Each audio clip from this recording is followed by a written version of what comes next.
and this is my mum Julie. Hello, I'm Lucy's mum. And today we thought we'd share our expertise with you. Our first helpful tip is have a strong theme. For us, obviously, it's British people living in America because that's what we know. Having that there really has helped us find an audience. Most importantly, it's something that we are so familiar with and that we know. I would definitely recommend something that you're excited about and that you've got a lot to say about. Yeah, I think people see straight through you, don't they? Yeah. If you're kind of faking it or just trying to do something because you think it might be popular. I think the other thing having a strong theme has allowed us to do is kind of do previously done content, other people's content, because you may notice on YouTube that there's a lot of people repeating content, which we do too, but it allows us to do it with our own theme and put our own spin on it. In the How Well Do You Know Each Other challenge, we were able to theme our ideas, weren't we, our questions towards our British and American theme. Yeah. And the same for like the spicy pepper challenge. Yes, so we've used that theme with our questions to find better content to go with it. So it's not just the fact that we are throwing a whipped cream pie in each other's faces, which is good. Which I think is what everyone really wants to see. Exactly. But then we're also giving out more information and some fun answers and things like that too. So we hope you enjoy that part of the channel. Number 2 is plan ahead. We did a lot of planning before we started. In fact, several months of planning before we started. I think it's really important to sort of go through different things, to take your time, because sometimes what you think of as a great idea might not necessarily be sustainable or might not necessarily be the direction you want to go in. On the flip side, don't take so long to start your channel that you never get going. I think we were a little in danger We were of very that. much like, because we thought, no, we haven't quite got enough material. Yeah. Very important to get lots of material together first, because you need to put it out, a lot of material out. And I think the other thing that allows you to do, if you're not someone who's been used to talking to a camera, is it lets you see your progress and practice in like a kind of safe environment. Absolutely, because I was terrified at first. I mean, Lucy's a natural, as you can see. She loves to be front and centre all of the time. I found it very intimidating. I wasn't looking into the camera, and I probably still don't all the time. I was really nervous. I couldn't remember what I was supposed to be saying. I was stumbling over my words, and which I still do. But I think it really does help to practice and know that, you're just practicing. It doesn't matter if it goes wrong. And number 3 is something that we struggled a little bit with, isn't it?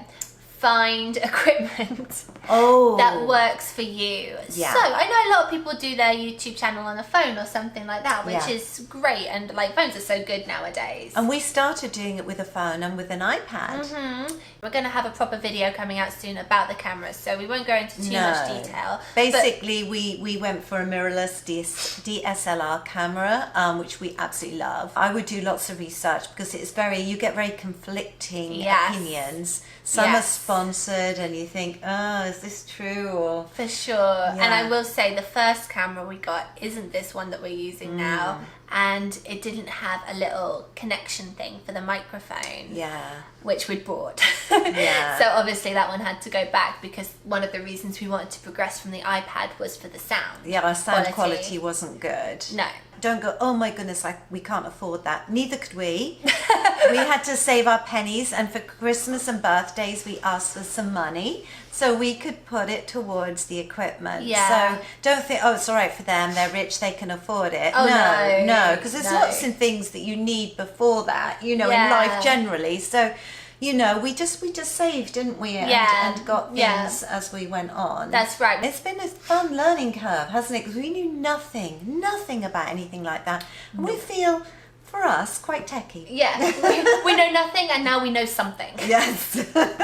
Number 4 on the list is user-friendly editing software. Over to Lucy, the expert.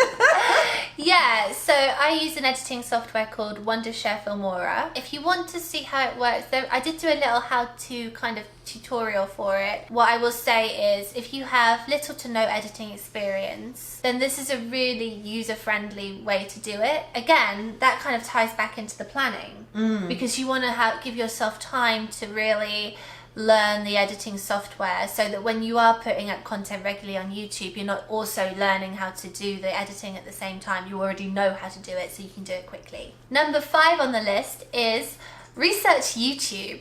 Oh my gosh, we just thought we would be putting up videos and that would be that, but there is so much more to it to help your videos get seen and noticed on YouTube. I know YouTube has lots of tutorials. Yeah, which are really, really helpful if you know nothing about it. But think about how you're going to tag and how you're going to hashtag 2 different things. We didn't know that. Didn't know that. Yeah, really research those, because you know that using those properly can really help you. How to write your descriptions with good SEO, so YouTube knows how to categorize them. You do attract more audience members, you know, if you can read your subtitles. I did hear that also YouTube uses the subtitles to also help place you and help people find you. Algorithms. Algorithms, that's the word I was looking for.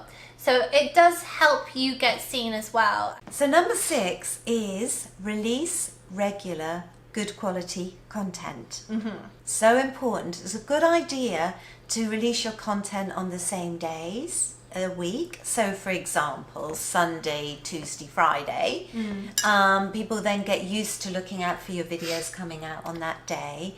And I would say, don't just put something out for the sheer hell of it, you know. No. Make sure it is good quality, because you know, if somebody sees that isn't quite up to standard, then they're probably not going to bother to look at anything else. Yeah, that's so true. How often, think about it, how often do you do that? If you stumble across a channel that looks kind of interesting, but the first video you click on is like a bit weak, that can be what makes them subscribe to you, or what makes them never think about you again. Yes. So I mean, that sounds like a lot of pressure. I mean, other people might disagree with me on this, but I would much rather personally release a 2-minute high quality video than like 10 minutes of junk. Sorry. And I know that there's good reason to go a bit longer because it helps your watch time or whatever, but just for yourself, like, be proud of what you put out. Don't think, oh, you know, I've got to make these long videos. Look at quality over quantity and release them regularly. Yes. Hang on, I'm just swallowing my coffee. Let me just have another a little sip. Number 7 is branding. Yes. Now, we're not like in marketing or anything like that, so it's all a bit new to us. But we basically just wanted to have like a cohesive look and something that people would look at and go, oh, okay, that's clearly BRIT Girls Go Stateside. Because we were doing British and American, we were doing the colours of the flag, red flags, red, white and blue. Yeah.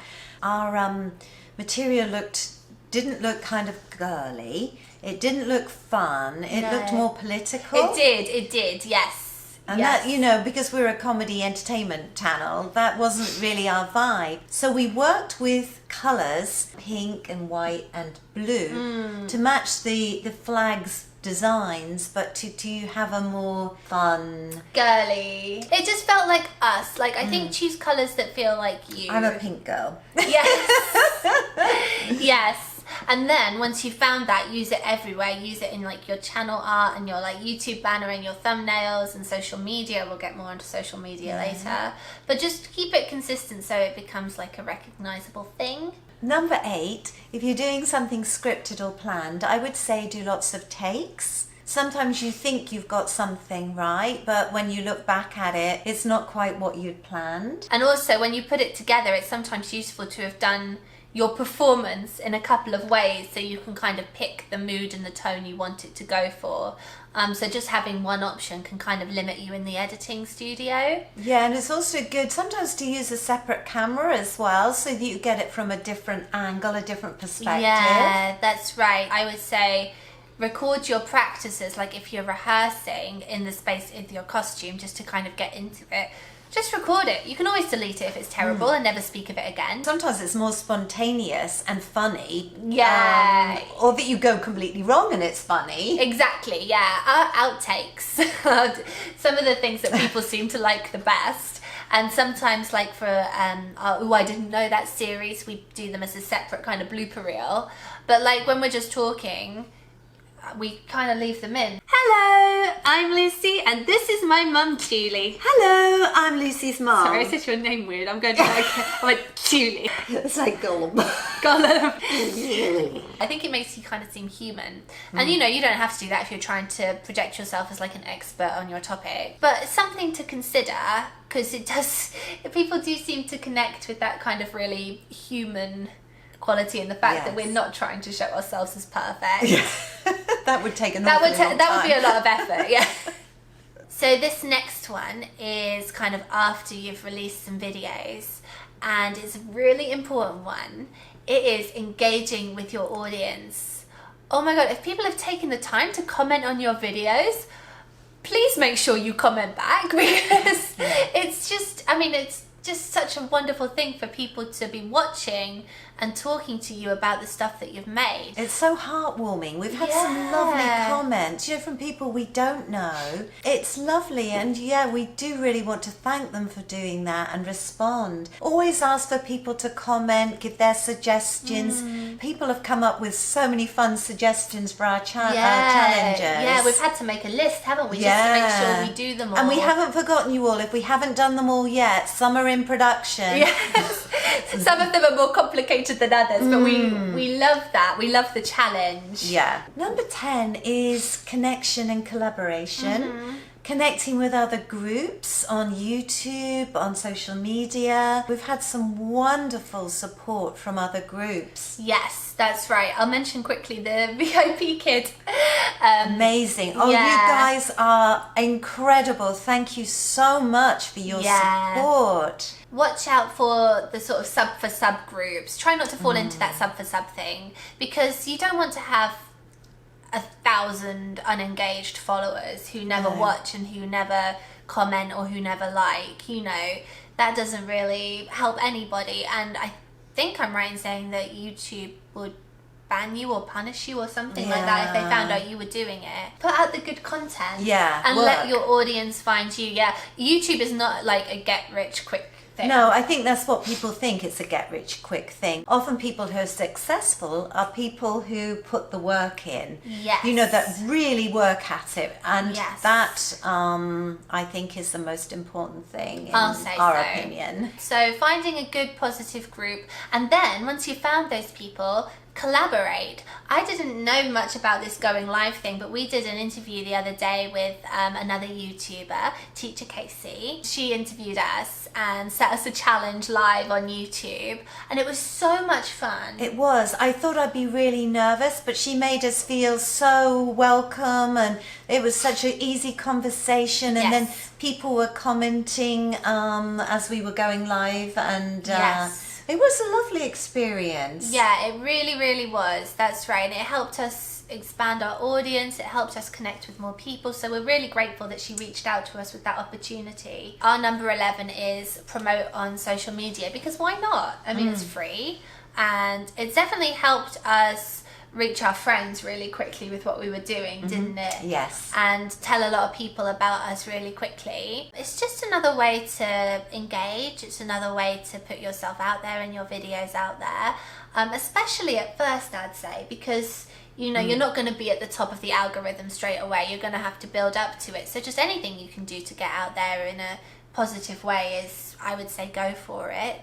So at the moment we're just posting when our videos are about to go out, but we know there's so much more that we can do, and we will do. Different people get a chance to see your videos, so that's right. It's all good. Number 12. Ooh, what's the last one gonna be? The last one is one of the most important ones. Have fun. Yes. Why do it if you're not enjoying yourselves? Yes, because people will see if you're like kind of, oh, I've got to put this video out again. If you're enjoying it, they're going to be enjoying it. Yeah, and I must say, I really enjoy it. It's so much fun being creative. It really is, and learning new things. It opens up a whole new world, and it's lovely working with your daughter most of the time. Surely all of the time. Yeah. It gives you a whole new lease of life. It really does. Make sure you're enjoying it and that you are really just making the most and appreciating this journey, because when you do, it can be one of the most rewarding things. Okay, so that's the end of today's video. That's our top 12 tips for starting a YouTube channel. If you've got another tip you want to mention, please let us know in the comments below. Please like, subscribe and all that super fun stuff. And we'll see you next time. Thank you. Thank you for watching. Bye-bye. Bye-bye.